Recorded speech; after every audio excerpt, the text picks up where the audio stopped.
Bonjour. C'est moi Orson Welles. J'aime pas trop les voleurs et les fils de pute. Salut c'est nos ciné, votre rendez-vous avec le cinéma version raccourcie mais cool quand même, ça s'appelle l'Extra Ball et c'est l'occasion de prendre quelques minutes pour évoquer une sortie qui nous a échappé. En l'occurrence on va parler de The Night Before, la comédie de Jonathan Levine, le réalisateur de Warm Bodies, qui convoque ici un trio d'acteurs qu'on aime beaucoup, Seth Rogen, Joseph Gordon-Levitt et Anthony Mackie, le faucon de Marvel. On va parler de tout ça avec Stéphane Moïsaki. Salut Stéphane. Salut Thomas. Et je précise que comme toujours nous sommes au temps où calé nos ciné Extra Ball spécial The Night Before, c'est parti.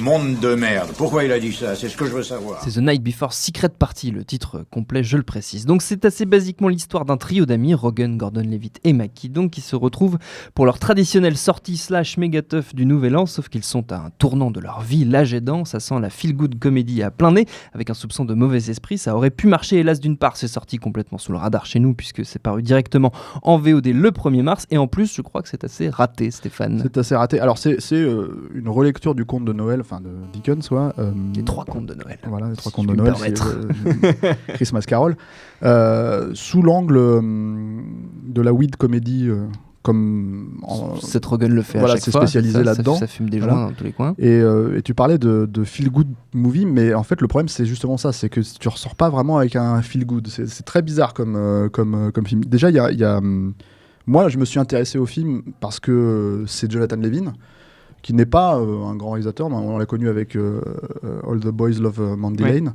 Il a puis fait Warm Bodies qui avait un petit peu marché voilà, aussi il a fait il y a 3 ans. J'ai pas vu Warm Bodies, mais j'ai vu Wackness aussi. Ouais. Et surtout, il a fait 50-50, qui était déjà avec Seth Rogen et Et Joseph Gordon-Levitt. Joseph Gordon-Levitt, merci. Qui était une comédie sur le cancer et qui pour le coup avait tout pour justement ne pas être un feel-good movie et qui finalement fonctionnait assez bien. Oui, c'était plutôt une réussite. Voilà, parce que les personnages étaient sympathiques, vraiment, y compris dans leurs défauts et dans leur fonctionnement. Et notamment, Seth Rogen, je trouvais que le personnage de Seth Rogen était très intéressant parce que c'était le copain qui n'arrivait pas à concevoir que son ami allait mourir parce qu'il avait un cancer. Et du coup, c'était à la fois un salaud et en même temps un mec sympa. Et un mec touchant. Voilà, touchant.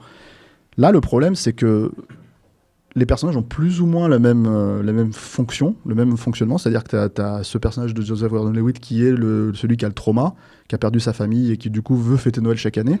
Et tu as le personnage de Seth Rogen qui est un peu le connard de service, quoi.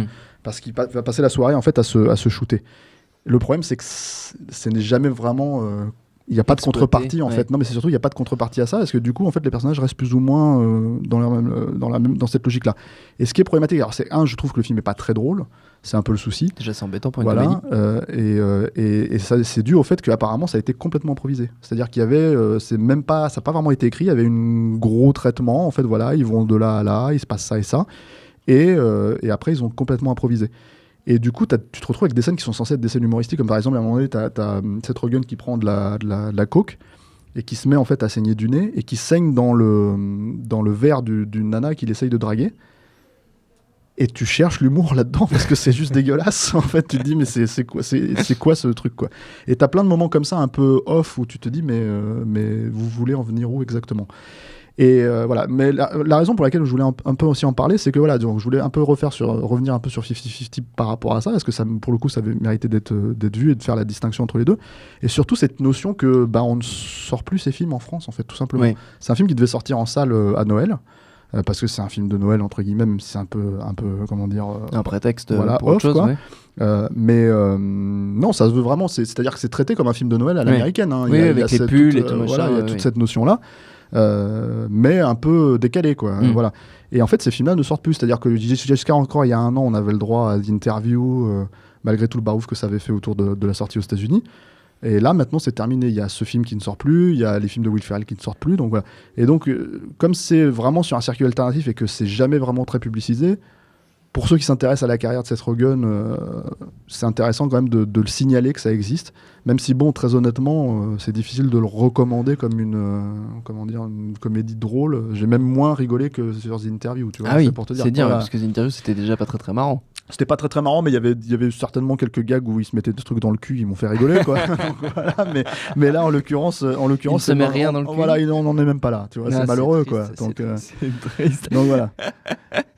Bah voilà, je pense qu'en fait, c'est pas, ouais, c'est très, enfin après, il faut pas trop spoiler le film en soi, si tu veux, voilà, mais t'as toute la notion fantastique en fait qui est traitée sur la visite du fantôme du passé, du présent et du futur qui est là, qui est traitée, voilà, qui est traitée sous l'angle de Michael Shannon qui fait une apparition en vendeur de weed, quoi.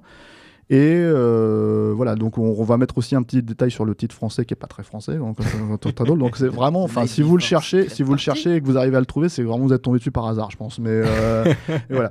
Donc oui, voilà. Moi, je recommande pas vraiment, mais pour ceux qui suivent la carrière de Seth Rogen, il faut savoir que ça savoir existe que c'est sorti en disponible. France. Voilà, c'est sorti en France malgré tout. Notre temps est écoulé. Merci Stéphane, merci à Jules à la technique, autant que pour l'accueil. Nos ciné version normale, vous le savez, c'est tous les lundis. Entre temps, on se retrouve comme toujours sur le net, quelle que soit la plateforme, on s'appelle Nos Ciné. Évidemment, le plus simple, c'est d'aller sur nosciné.com. On vous le dit à chaque fois, mais c'est bon de le rappeler. N'hésitez pas à laisser des commentaires. On les lit, même des fois, on y répond, pas toujours, mais ça nous arrive. Et en attendant, on vous dit à bientôt.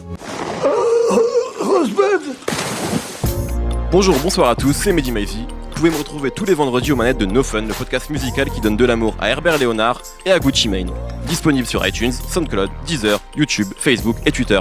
À la semaine prochaine!